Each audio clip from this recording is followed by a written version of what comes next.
안녕하세요. 여의도에서 미국 시장 읽어주는 남자 남궁재훈 주임과 함께하는 11월 9일 여민왕 시작하겠습니다. 어제 미국 시장이 처음에는 마이너스권에서 왔다 갔다 하더니 3대 지수 다 플러스로 끝났네요. 네, 어제 주요 지수들 쪽 보시면 다우가 1% 넘게 상승을 했습니다. 그리고 S&P 500 0.56%, 나스닥 0.49% 상승했고요. 중소형이 러셀 2000은 마이너스 0.05% 이렇게 하락 마감을 했습니다. 네, 다우 지수는 1개월간 지금 13% 정도 올라온 걸로 나오고 3개월도 1%, 네. 6개월도 0.79%, 다 플러스고 YTD로 마이너스 8.7. 네, 그렇습니다. 네, 굉장히 양호한 모습이네요. 반면에 이제 나스닥은 마이너스 32%예요. 여전히 연초 대비 32% 정도 나오고 있는데 유럽 시장은 요즘 어땠습니까? 유럽 시장 어제 영국은 한 0.48% 정도 하락을 했습니다. 반면에 법유럽 지수 이스탁스 600은 0.33% 상승 마감을 했고요. 프랑스는 그냥 보합권으로 마감을 했고 독일 쪽은 0.55% 이렇게 상승 마감했습니다. 또 잠깐 YTD로 보시면 영국이 YTD로 한 마이너스 1% 정도 기록 중에 있고요. 유럽은 그 스탁스 600 YTD로 마이너스 13.5, 그리고 프랑스는 마이너스 10, 독일은 마이너스 13.8 YTD 수익률 기록을 하고 있습니다. 네. 어떻게 보면 2월 달에 우크라이나 전쟁도 일어나고 가스 가격이 급등하고 물가가 10%씩 나오면서 가장 증시에 영향을 받을 만한 게 유럽 이 주요 국가들인데 어떻게 보면 영국이 마이너스 1, 프랑스도 연초 대비 마이너스 9.9, 네, 굉장히 탄탄한 모습. 독일 역시도 마이너스 13.8% 나오면서 탄탄한 모습을 보이고 있습니다. 주요 섹터별 동향은 어제 어땠습니까? 네, 어제 11개의 업종 중에 자유소비재만 0.3% 정도 하락을 했습니다. 네. 가장 강세를 보였었던 업종은 어제 소재가 1.68% 정도 상승을 했습니다. 그리고 이외에 IT나 헬스케어, 금융, 커뮤니케이션 등등의 이런 모든 업종이 1%를 못 미치는 수익률을 기록을 했습니다. 어제 또 YTD로 보시면은 에너지가 가장 강합니다. YTD로도 에너지가 한 69% 정도 상승을 하고 있고요. 이외에 전업종은 마이너스 수익률 기록을 하면서 자유소비재나 커뮤니케이션 가장 큰 하락폭을 보이는데 커뮤니케이션이 YTD로 한 41.78%, 그리고 자유소비재가 마이너스 한 34.37% 이렇게 크게 하락을 하고 있습니다. 네. 다우지수가 33,000, S&P 500이 아직까지도 3,800, 나스닥은 1,600, 나스닥이 16,000을 넘었었는데 지금 1,600 이러고 있는 상황인데 그래도 52주 신고가 종목이 21개나 나오네요 지금. 네, 52주 신고가 종목들이 어제 기준으로 21개가 나왔습니다. 대체로 보시는 대로 에너지랑 헬스케어 쪽의 종목들이 많이 있습니다. 네. 그리고 에너지, 헬스케어, 산업재 등의 이런 종목들이 52주 신고가를 기록을 하고 있습니다. 이가 대체로 다우에 또 많이 편입이 되어 있는 종목들이 있는 것 같습니다. 그렇네요. 네. 엑슨모빌은 다우에서 이제 빠졌기 때문에 조금 엑슨모빌마저도 다우에 있었더라면 연초 대비 86% 지금 오른 상황이니까 다우 지수가 조금 더 강했을 수도 있을 것 같은데 에너지, 헬스케어 이쪽 업종들이 다 52주 신고가를 지금 내고 있는 상황이고 10년물 국채 금리가 10년물뿐만 아니라 2년물 모두 이제 어제는 빠졌어요. 네. 일단 선거도 진행이 되고 있고요. 매크로 쪽 잠깐 보시면 10년물이 한 9bp 정도, 2년물이 6bp 정도 하락을 했습니다. 10년물은 4.43, 2년물은 4.66으로 마감을 했고 달러 인덱스 쪽도 살짝 꺾이는 모습입니다. 어제 한 0.5% 정도 하락하면서 달러 인덱스 109.6으로 마감을 했습니다. 110이 깨졌네요. 네. 그리고 유가나 천연가스 같은 경우도 어제 크게 좀 하락을 했는데 WTI는 배럴당 89.2달러 해서 한 2.8% 하락을 했고요. 미국의 천연가스 10.5% 하락하면서 6.2로 마감을 했습니다. 반면에 그 유럽 쪽에서는 그 TTF라고 하는 이 네덜란드 가스가 어제는 좀 올랐습니다. 그래서 한 7.72% 오르면서 118유로 선으로 마감을 했습니다. 네, 뭐 하루 차이로 네. 조금 다른 모습을 보이는 듯하지만 지금 방향은 큰 폭으로 빠졌다가 지금 소폭 이제 반등 들어갔다가 빠졌다가 뭐 그런 모습이 네. 반복되는 것 같고요. 조금 눈에 띄는 게 비트코인이 많이 빠졌어요. 네, 어제 그 코인 관련된 이슈들이 좀 있습니다. 일단 비트코인 제가 7시 기준으로 여기 사진 1번에 표를 같이 넣어놨는데요. 네. 대체로 다 빨간색입니다. 그 한국 그 색깔과 좀 반대인데요. 네, 미국 쪽은 빠지면 빨간색입니다. 그래서 비트코인이 한 9.6% 하락을 했고요. 네. 그 아래 이더리움 같은 경우는 15% 하락을 했고 또 아래에 그 솔라나라는 코인은 19% 이렇게 하락을 하기도 했습니다. 그래서 이런 코인들 대체로 다 폭락을 했는데 일단 주요 이슈 쪽 보시면 코인 거래소 1위 규모의 바이낸스가 2위에서 3위 정도 하는 그 FTX 거래소를 인수한다는 소식이 있었습니다. 아, 그래요? 네, 이 FTX 거래소 이쪽은 유동성에 대한 의문이 좀 제기가 되면서 자금이 다 빠져나가는 이런 뱅크런 사태가 발생을 했었는데 FTX가 바이낸스에게 도움을 요청을 했었고요. 그래서 인수를 한다. 라는 결정이 났습니다. 그래서 크립토 역사상 가장 큰 이런 메가딜이 발생을 한다라고 하는데 이런 영향에 따라서 어제 코인들 크게 하락을 했고요. 또 종목들에서는 비트코인 ETF, BITO라고 있습니다. 어제 13.4% 하락을 했고 코인베이스도 10% 넘게 하락을 했고 마이크로 스트래티지, 코인과 관련이 있는 종목들 한 20% 이렇게 크게 하락을 했습니다. 네. 저는 뭐 2001년, 2년과 같은 그런 닷컴 버블이 붕괴되는 시기에 그런 모습을 크게 걱정을 하지는 않은데요. 네. 왜냐하면 이미 이제 실적이 나지 않는 그런 스토리 주식들은 뭐 마이너스 한 7, 80% 이미 주가가 다 반영을 한 상황이기 때문에 주식 시장에서 있어 뭐 2001년, 2년과 같은 그런 뭐 기업들이 와장창 망가지는 그런 일들이 앞으로 1, 2년 안에 일어나지는 않는다고 생각을 하는데 딱 하나 걱정이 되는 게 이 가상화폐 시장이에요. 가상화폐 시장이 뭐 좀 이해가 안 되다 보니까 아직까지는 그런 부분에 있어서 혹시라도 이쪽에서 뭐 거품이 터질까봐 그게 이제 좀 조마조마한데 지금 전체적으로 시장이 다 올라오는 와중에 가상화폐 이 주요 가상화폐 가격들이 10% 이상 이렇게 좀 폭락하는 모습이 조금 걱정이 되긴 하네요. 그리고 선거 지금 진행되고 있습니다. 선거 진행되고 있고요. 한국 시간으로 한 낮 정도쯤 되면 결과가 나올 거라는 소식이 있는데요. 일단은 뭐 거의 다 알려진 사실이긴 한데 좀 예측 모델 좀 참고를 했습니다. 그 SBC 이 사보토스 크리스탈 볼이라는 이 사이트에서 좀 정확도가 상당히 높다라고 합니다. 이쪽에서 이제 예측 모델로 해서 참고를 했는데 사진 2번 먼저 보시면은 상원 쪽 예측 모델입니다. 그래서 공화당이 51, 민주당이 49라고 해서 공화당이 우세할 것으로 전망을 합니다. 이번 상원 쪽에서는 3분의 1 정도만 그 위원들 재선출을 하고 하원 쪽은 임기가 2년으로 모든 하원 인원이 재선출된다라고 합니다. 그래서 상원 쪽에 이 접전 지역 이 점프볼이라고 하더라고요, 용어로. 그래서 이쪽에서는 조지아랑 펜실베니아 이쪽이 접전 지역이고요. 또 애리조나와 네바다 이 민주당 쪽에서 접전 지역 이렇게 좀 참고해 주시면 됩니다. 그리고 또 사진 3번에서는 하원 쪽을 전망을 합니다. 이번 여기서는 그 프로젝션 이렇게 보시면은 237대 198 그래서 공화당 쪽이 우세할 것으로 전망을 하면서 공화당 쪽이 한 24개 석차로 비교적 좀 쉽게 과반을 차지할 것으로 전망을 하고 있습니다. 그래서 대체로 상원, 하원 모두 공화당 쪽이 우세하다 이렇게 좀 봐주시면 되겠습니다. 네, 그렇군요. 뭐 중간 선거에 대한 결과가 어떻게 나오든, 어떻게 나오든 주가는 오르더라. 저는 그거 하나만 이제 기억을 하고 있고요.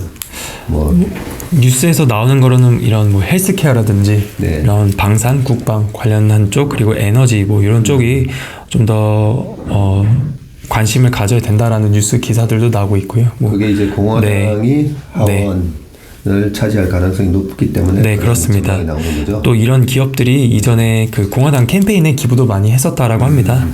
그래서 좀 공화당이 이번에 상원 하원 이렇게 차지하게 되면 좀 더 수혜를 받을 수 있지 않을까라는 기사들도 있었습니다. 예, 알겠습니다. 그럼 뭐 주요 종목들이나 네. 동향들 한번 볼까요? 네, 어제 빅테크 쪽 보시면 애플이 한 0.4%, 마이크로소프트랑 구글도 한 0.4%씩 상승 마감했습니다. 아마존과 메타 플랫폼들은 좀 약세로 마감을 했고요. 엔비디아 한 2.1%, 넷플릭스 1.9% 상승 마감했습니다. 그리고 섹터적으로도 보시면 금융주 여전히 좀 강세를 보이고 있고 필라델피아 반도체 지수 어제 2.15% 상승 마감했습니다. 그리고 뭐 엔비디아라든지 AMD, 마이크론 한 2%에서 1%대 상승을 했습니다. 우리나라도 뭐 삼성전자가 굉장히 강한데 반도체 지수가 지금 최근 2주 동안에는 제일 미국 시장에서도 제일 강하네요. 예. 네, 그리고 리오프닝 쪽에 이 CCL, 카니발 한 3.88% 상승을 했습니다. 그리고 델타나 에어비앤비 이런 종목들 상승 중에 있고, 뭐 필수 소비재나 헬스케어 쪽 좀 강세로 마감을 했습니다. 일단 뭐 특징 종목으로 보시면 먼저 테슬라가 어제 자발적 리콜 이슈가 있었습니다. 네. 원래 이전에 자발적 리콜 이거 그 전부터 있었던 거긴 한데 2017년부터 2021년까지 생산된 모델 S와 X 4168대에 대해서 자발적 리콜을 한다라고 합니다. 이 조향 보조 장치 문제라고 하는데 이 스티어링 어시스트 이쪽입니다.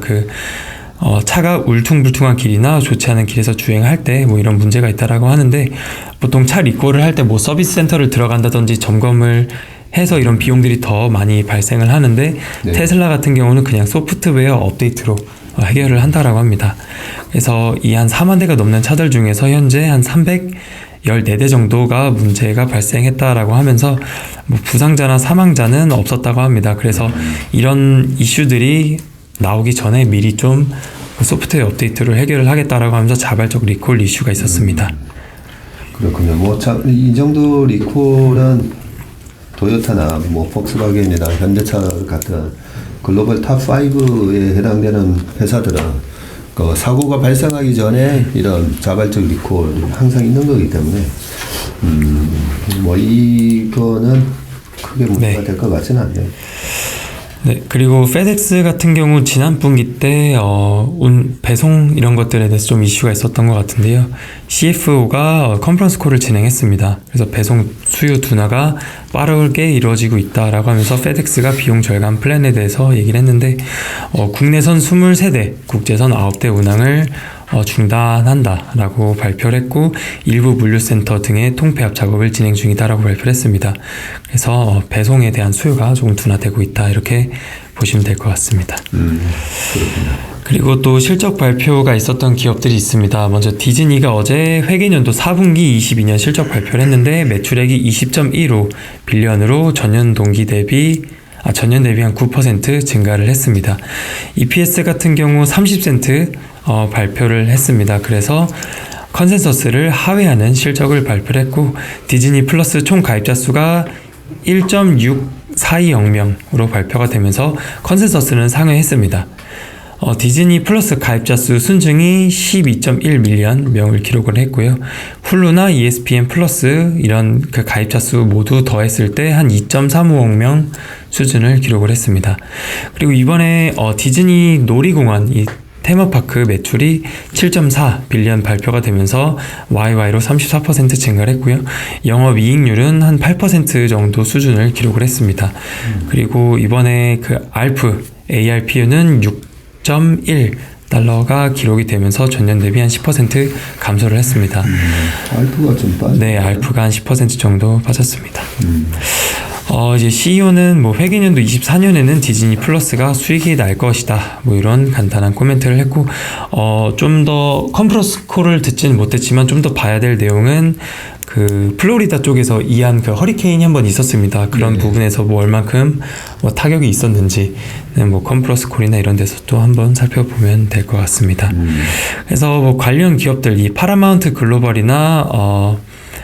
그 워너브라더스, 디스커버리, 그리고 넷플릭스 이렇게 또 종목들이 있었는데 워너브라더스만 한 2% 하락을 했고요.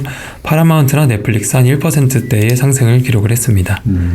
그렇네요. 넷플릭스도 거의 1.88% 2% 가까이 상승을 한 모습이었네요. 네. 그리고 실적 발표도 기업으로 노르웨이지안 크루즈가 어제 3.66% 상승을 했습니다. 장전인 실적 발표를 했고요. 매출액이 1.61빌리언 그리고 EPS는 마이너스 64센트 기록을 하면서 컨센서스를 상회했습니다.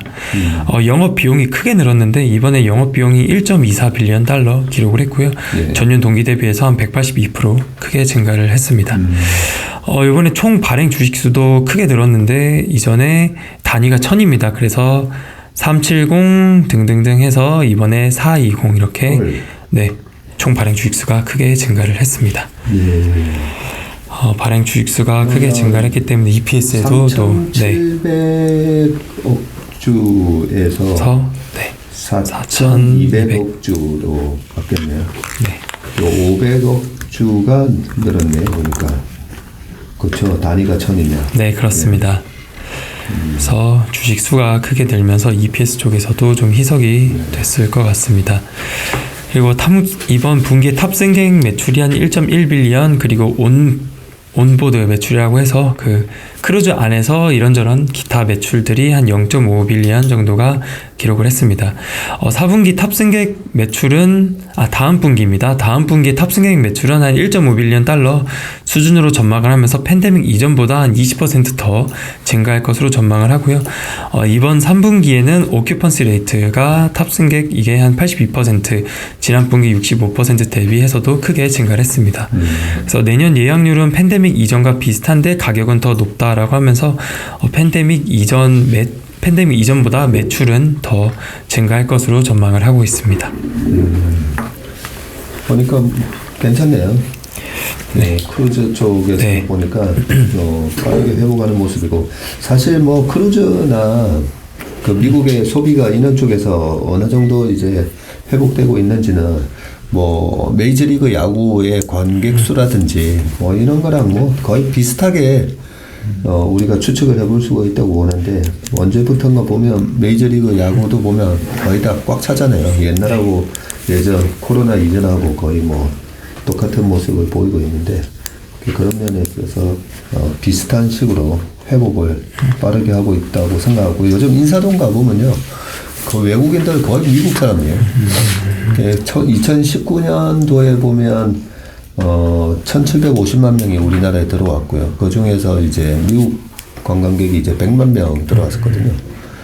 근데 최근에 보면 들어오는 외국인 중에 미국 관광객 수가 제일 많이 들어와요. 보면 뭐 달러를 갖고 있는 나라다 보니까 미국 관광객 입장에서는 우리나라 지금 우리 여기 바로 앞에 식당 가서 부추된장 비빔밥 먹으면 8,000원이잖아요. 8,000원이면 미국 사람 입장에서는 6달러예요. 6달러. 6달러인데 텍스 없고 팁 안 줘도 되고 완전 천국인 거죠. 미국에서 먹으면 한 50달러 내야 될 건데 우리나라에서 겨우 6달러 내고 이제 맛있는 밥을 먹을 수 있다 보니까 굉장히 이제 미국의 소비는 나쁘지 않을 거다 뭐 이런 생각도. 혹시 오늘 밤이나 이래 좀 주요한 지표 발표 예정된 게 있습니까? 오늘 밤에는 딱히 없습니다. 최근에 뭐 특별한 경제 지표 발표도 없었고요. 연준위원들 발언들도 없습니다. 근데 목요일 날 여긴 적어두진 않았지만 CPI가 발표됩니다. 헤드라인으로 지난달에 8.2%였는데 컨센서스가 뭐 미국의 뭐 증권사나 여기저기 좀 다르지만 대체로 한 8% 정도 전망을 하고 있습니다. 그리고 그 미국 시장 서머타임이 끝나면서 그 한국 시간으로 9시 반에 이제 CPI가 발표가 됐었는데 그것도 1시간 미뤄져서 10시 반에 발표가 됩니다. 그래서 네, 이런 부분들 좀 네. 그래서 목요일 날 발표가 되니까 저희는 금요일 날 아침에 CPI에 대해서 또 자세히 말씀을 드리겠습니다. 네. 집에 가서 미국 시작하는 걸 보려니까 이제 11시 반에 시작하잖아요. 네. 네. 그 1시간 정도 더 늦게 시작을 하니까 이 시초가 어떻게 형성되는지 보는데 조금 힘들더라고요. 네, 지표들도 좀 늦게 나오고요. 우리 남궁재훈 주임이나 우리 최상구님도 아침에 미국 시장이 이제 늦게 마감이 되는 거죠. 6시인가요? 네, 6시에 마감됩니다. 네, 굉장히 바쁘시겠어요. 네, 알겠습니다. 오늘 남궁재임 주임님 수고 많으셨습니다. 네, 감사합니다. 고맙습니다.